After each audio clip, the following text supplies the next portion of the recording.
As a YouTuber, your studio is your first impression, but as a beginner, it can be difficult to make it look professional. But with these 4 tips, you can make sure that your first impression brings your viewers back for more. What's up guys, I'm Kyle, and in this video, I'll be showing you guys the 4.5 things I do to change my boring old bedroom into a studio space that's got my channel over 60,000 views in the last 90 days. The space that you create content in doesn't have to be elaborate or expensive, but it does have a major effect on how people perceive you and your content, so it's important to make sure that it looks and sounds its best. It can affect views, subscribers, branding, monetization, and even audio quality. So my first tip, and the thing I do before every single video that I make, is clean up. Like many of you, my bedroom is my studio, so inevitably things get messy. But having a clean and organized space lets the viewer focus on what's important, you. It'll keep them from having to fight the urge to look over at the pile of dirty laundry in the background. Most of the time I just push stuff behind the bed or behind the camera, but there's also a trick you can use for those things that you just can't move. You can take a screenshot of your video, put it into Photoshop, use generative AI to get rid of that object, and then export an overlay and just put it on top of your video to get rid of it completely. I'll make a separate video about how to do that later on. The next thing I do is put my camera in the closet.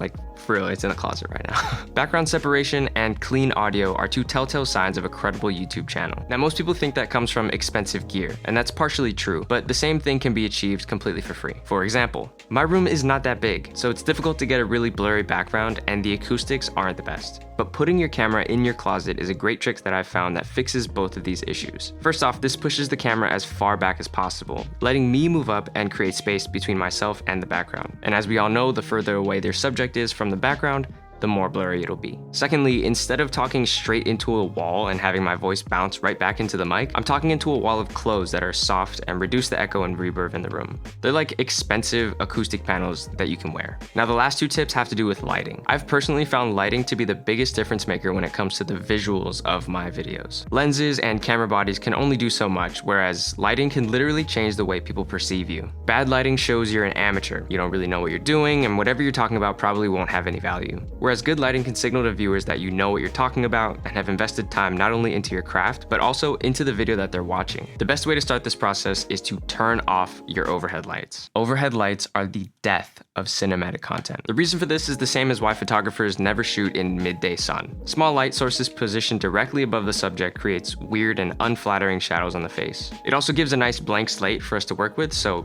turn them off. But that means you gotta get yourself a light. I'm actually using the very first video light I ever bought right now for this shot. It's just a generic $35 fold-up softbox that I got from Amazon that has a fluorescent light bulb inside of it. No dimmer, no temperature changes, just on and off, and it works great. But for those of you guys with a slightly bigger budget, I definitely recommend getting a cheap cob light, like the Amaran 60D or the Zhiyun Molus X100, and putting a softbox or lantern attachment onto it. Regardless of what you get, positioning is key, so this is how I set mine up. I always have the light positioned slightly above me, pointing down towards my face. Then depending on how dramatic of a look I want, I could have it either right in front of me, slightly offset, or very offset. I personally like it angled about 45 degrees from center. Now that you have your key light, you're gonna need some background light and some fill light as well, so my final tip is to just use lamps. I have 2 lamps in my room. I spent $20 on Facebook Marketplace for this one, and then like $50 at IKEA for this one, just because I liked it. And then bonus tip, inside of those lamps, I'm using these Govee smart light bulbs, so I have control over the brightness and color of each of them. And then inside the app, you can actually create presets for them, and you can add a widget to your home screen with those presets, so you can set up your background lighting in just 1 tap. If you use all 5 of these tips, I guarantee the quality of your videos will improve drastically. But if you're more interested in camera gear rather than boring old lighting, check out this video where I talk about the most slept on camera when it comes to YouTube and content creation, or this one where I compare budget wireless microphones to the more expensive DJI Mic 2.